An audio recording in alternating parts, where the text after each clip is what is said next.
Friends, आप सभी का स्वागत करता हूं आपके अपने मोबाइल चैनल पर। मैं हूं कमलेश।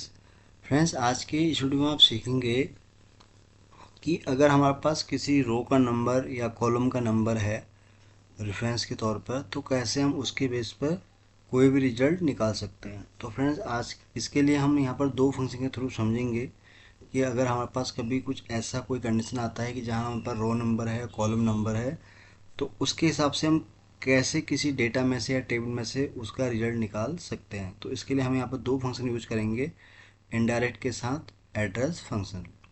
तो फ्रेंड्स, वीडियो स्टार्ट करने से पहले आपसे रिक्वेस्ट है कि अगर ये वीडियो आपको पसंद आए तो प्लीज़ इसको आप लाइक करें, शेयर करें और चैनल को भी फ्रेंड्स ज़रूर सब्सक्राइब करें, ताकि आपको इस तरह के मैं जितने भी नए नए वीडियोज़ आपके लिए बनाऊँ उसका आपको डेली अपडेट मिल सके।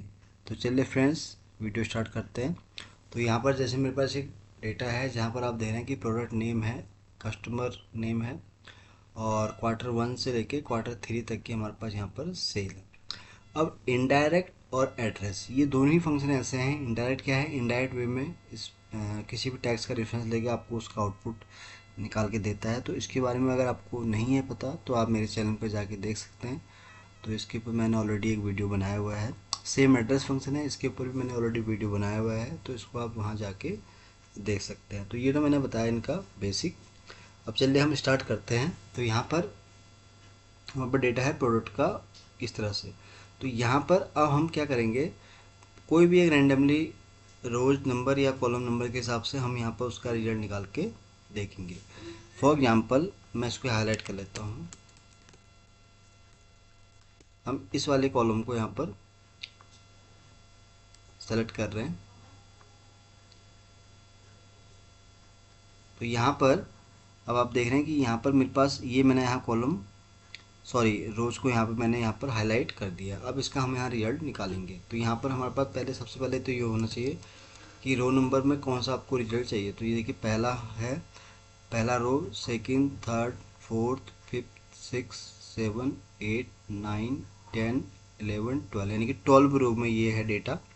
अब इसका आपको आउटपुट क्या देगी। फॉर एग्जाम्पल अगर आपको ये वाला आउटपुट चाहिए कस्टमर का, तो उसके लिए आपको ये कॉलम नंबर ये वाला लेना पड़ेगा। चलिए एक बार इसको समझ लेते हैं, फिर आपको समझ में आएगा। तो यहाँ पर हम रो कौन सी थी हमारी, ये हमारा डेटा है 12 रो में।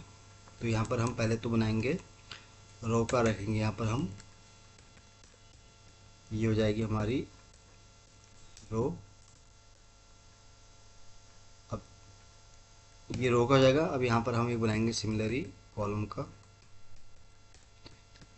तो ये जो प्रोडक्ट नेम है वो है 12 रो में, जो कि मैंने यहाँ लिख दिया है। अब कॉलम, अगर कौन से कॉलम का आपको रिजल्ट चाहिए, अब इस रो के हिसाब से आपको कौन से यहाँ डेटा चाहिए। फॉर एग्जांपल जैसे अगर ये कस्टमर नेम है हमारा सेकंड कॉलम में, इसके हिसाब से तो यहाँ पर आपको 2 रखना है।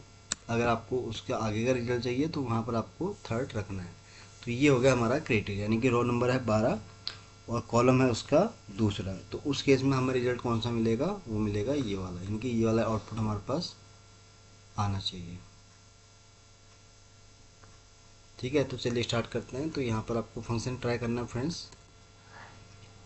यहाँ पर हमारा चाहिए कस्टमर का नाम। अब यहाँ पर आएगा हमारा कस्टमर का नाम इसके बेस पर।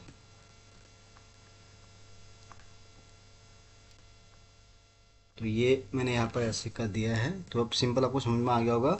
रोल नंबर 12 है, कॉलम में है हमारा सेकंड, इसके बेस में हमें कस्टमर का नाम यहाँ पर चाहिए।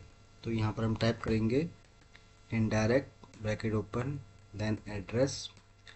तो एड्रेस फंक्शन जैसे आप टाइप करेंगे ये आपसे पूछेगा रो नंबर। तो रो नंबर कौन सा है हमारा 12 और कॉलम का नंबर कौन सा है सेकंड। बस सिंपल फंक्शन है, इसको आपको इस तरह से क्लोज कर देना है। तो ये आउटपुट आ गया जो मैं आपको बता रहा था।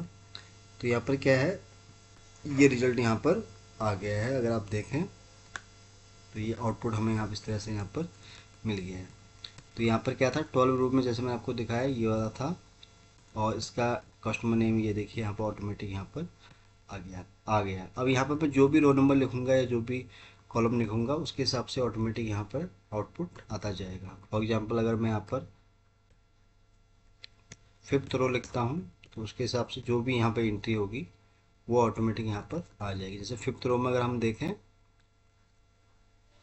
तो 5th रो है हमारा ये वाला, तो यहाँ पर देखिए 5th रो में, यानी कि जो रो पहले हमारी ये थी, और उसके हिसाब से जो कस्टमर नेम आया वो आया है एंटोन, जो कि बिल्कुल करेक्ट है अगर आप देखें इस वाले में। और इनकेस मैं अगर यहाँ पर इसका कॉलम चेंज करता हूँ 3rd, तो देखिए उसकी यहाँ पर आउटपुट ये वाला आ गया। देखिए है ना एडवांस फंक्शन की कैसे एक एक चीज़ें यहाँ पर चेंज हो रही है। तो इस तरह अगर मैं यहाँ पर कॉलम नंबर 4 करता हूँ तो देखिए ये वाली वैल्यू आ गई, और अगर उससे अगला वाला कॉलम करता हूँ तो ये 5th आएगा। तो यहाँ पर क्या हो रहा है फ्रेंड्स, रोज को ये ऐसे कंसिडर कर रहा है जैसे कि रोज ऐसी होती है। तो कॉलम हमारा ये है, जैसे ये पहला कॉलम हो गया प्रोडक्ट, फिर कस्टमर हो गया सेकंड कॉलम, फिर इस तरह से कॉलम इस तरह से आगे यहाँ पर हो रहे हैं। तो ये मैंने आपको समझाया कैसे इसको आप यूज करेंगे। चलिए इसको एक बार फिर से हम समझ लेते हैं।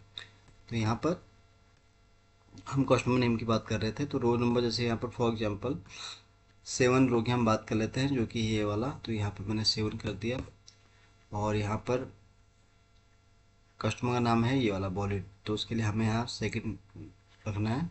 इनके अगर हम यहाँ पर सेल ले रहे हैं, जो भी लेना है आपको डेटा, तो इनकेस अगर आपको यहाँ पर सेल चाहिए, तो सेल के केस में हम क्या है, ये हमारा हो जाएगा 3rd कॉलम। तो यहाँ पर आप 3rd लिखेंगे तो यहाँ पर Q1 की यहाँ पर सेल आएगी। बस अब यहाँ एंटर करेंगे function indirect bracket open address, तो ये हो गया हमारा रो नंबर, ये हो गया हमारा column number, that's it, inter. तो ये आ गया Q1 का सेल, जो कि है ये वाला।